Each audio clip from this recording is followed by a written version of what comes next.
उस दिन शाम के 5 बज चुके थे और ठंड कुछ ज़्यादा ही थी।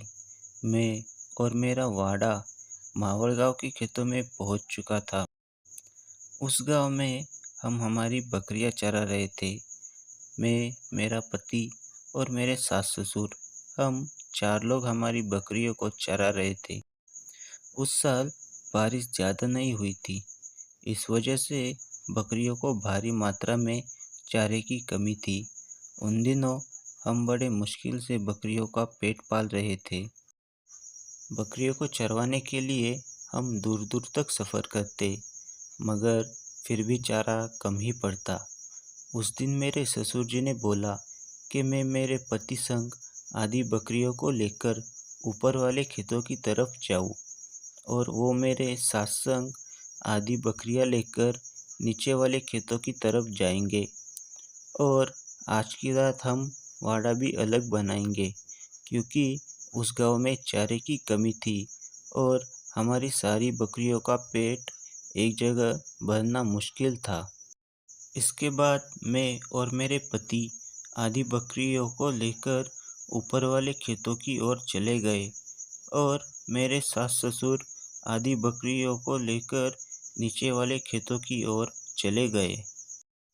कुछ देर बाद चारों ओर अंधेरा छा गया और ठंड मानो खून जमा रही थी। हमने जल्दी से एक खाली पड़े खेत में अपना वाड़ा लगा दिया।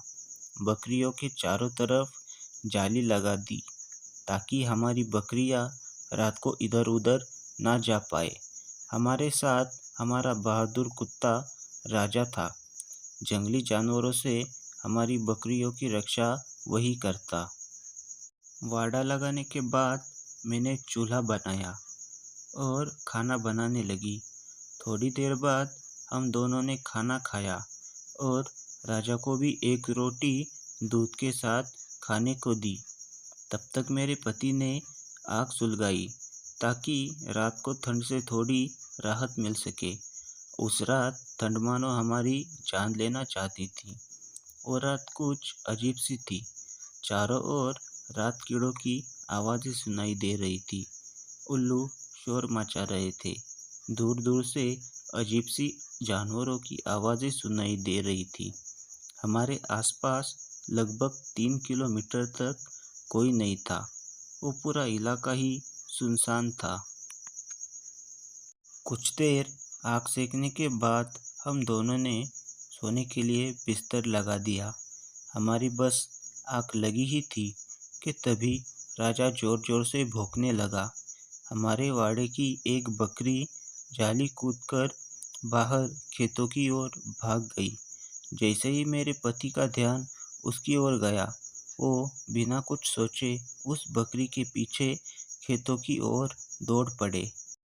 अंधेरा इतना घना था कि वो मेरे आँखों के सामने देखते ही देखते गायब हो गए। मुझे लगा था वो जल्द ही बकरी को लेकर वापस लौट आएंगे, मगर अब उन्हें जाकर लगभग आधा घंटा हो चुका था। वहाँ आसपास दूर-दूर तक कोई इंसान भी नहीं था। मुझे उनकी बहुत फ़िक्र होने लगी, तो मैंने राजा को उनके पीछे भेज दिया। जिस दिशा में मेरे पति गए थे, उसी दिशा में राजा भौंकते हुए दौड़ पड़ा। चारों तरफ शांति थी और मैं राजा के भौंकने की आवाज़ दूर से ही सुन पा रही थी। मुझे कुछ दूर तक राजा के भौंकने की आवाज़ आ रही थी और फिर वो आवाज़ अचानक से बंद हो गई। मैं उस वक्त बहुत डर गई थी। शायद राजा ने उन्हें ढूंढ लिया होगा, इसलिए वो भौंक नहीं रहा। मैंने कुछ देर और इंतज़ार करने का तय किया। अब मेरे पति और राजा को जाकर लगभग 2 घंटे हो चुके थे। मेरी दिल की धड़कनें समय के साथ बढ़ती ही जा रही थी। मुझे मेरे पति की बहुत फ़िक्र हो रही थी और अब मैं हाथ में लालटेन लेकर मेरे पति को ढूंढने के लिए निकली। चारों ओर अंधेरा था। मुझे समझ नहीं आ रहा था कि किस ओर जाऊँ।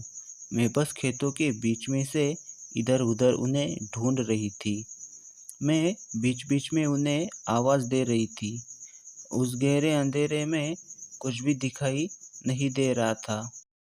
मैं उन्हें अंधेरे में इधर उधर ढूंढते हुए भटक रही थी कि तभी मुझे अंधेरे में ज़मीन पर पड़ा हमारा राजा दिखाई दिया। मैं बहुत ही डर गई। मैंने उसके पास जाकर देखा तो मानो गहरी नींद में सो रहा था। मैंने उसे कई बार हिलाया, तब जाकर वो अपनी नींद से जागा। राजा इस तरह से तो कभी नहीं सोता। मुझे समझ नहीं आ रहा था कि क्या हो रहा है, मगर जैसे ही राजा की नींद खुली, वो जोर जोर से भौंकते हुए पासी के गन्ने की खेत की तरफ दौड़ पड़ा। मैं भी उसके पीछे उसी गन्ने के खेत की ओर दौड़ पड़ी और आखिरकार राजा ने उन्हें ढूंढ ही लिया। राजा मेरे पति के ऊपर जोर जोर से भौंक रहा था। ऐसा पहले तो कभी नहीं हुआ था। मेरे पति नीचे ज़मीन पर बैठे हुए थे और कुछ तो कर रहे थे। मैं जैसे ही लालटेन लेकर उनके पास पहुंची तो मेरे पैरों के नीचे से ज़मीन ही खिसक गई। मेरे पति हमारी बकरी को खा रहे थे। वो बकरी अधमरी हालत में थी। मेरे पति के कपड़े खून से रंग चुके थे।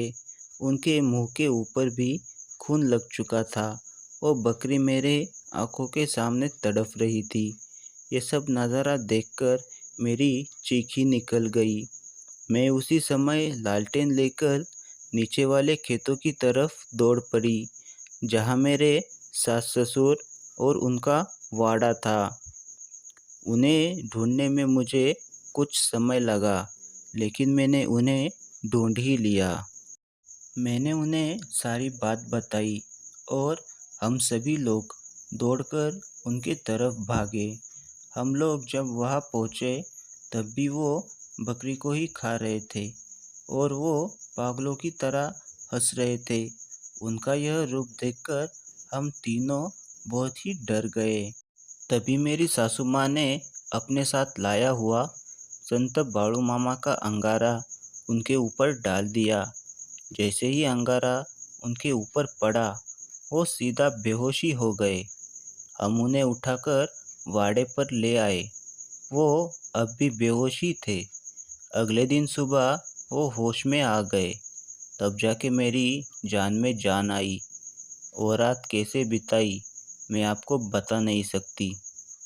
होश में आने के बाद कल रात को जो कुछ भी हुआ, वो कुछ भी उन्हें याद नहीं था। शायद वो प्रेत मरने से पहले भूखा था। तुम लोगों ने रात को जो खाना बनाया था, उसी खाने की खुशबू से वह प्रेत तुम्हारे वाड़े तक आया होगा।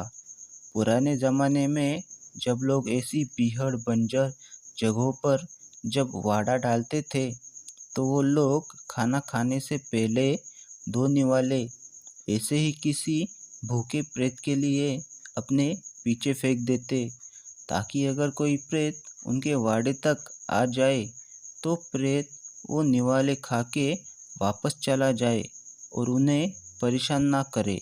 मगर अब डरने की ज़रूरत नहीं। बाळू मामा के अंगारे की वजह से उस प्रेत ने तुम्हारे पति को छोड़ दिया है। मगर ध्यान रखना, जब भी बीहड़ बंजर जगहों पर वाड़ा डालोगी तो 2 निवाले उन प्रेतों के लिए भी डाल देना, ताकि वो तुम्हें परेशान ना करे। डियर फ्रेंड, अगर आपको हमारी स्टोरीज़ पसंद आई हो तो हमारे वीडियो को लाइक कर देना और हमारे चैनल रंगमहल को सब्सक्राइब भी कर दीजिए और बेल आइकॉन पर भी क्लिक करना, ताकि मैं जब भी वीडियोस अपलोड करूं आपको उसका नोटिफिकेशन सबसे पहले मिल सके। हम आपके लिए ऐसे ही डरावनी एनिमेटेड स्टोरीज लाते रहेंगे और हमारे वीडियोस को अपने दोस्तों के साथ शेयर करना मत भूलिएगा। फिर मिलेंगे एक और डरावनी कहानी के साथ।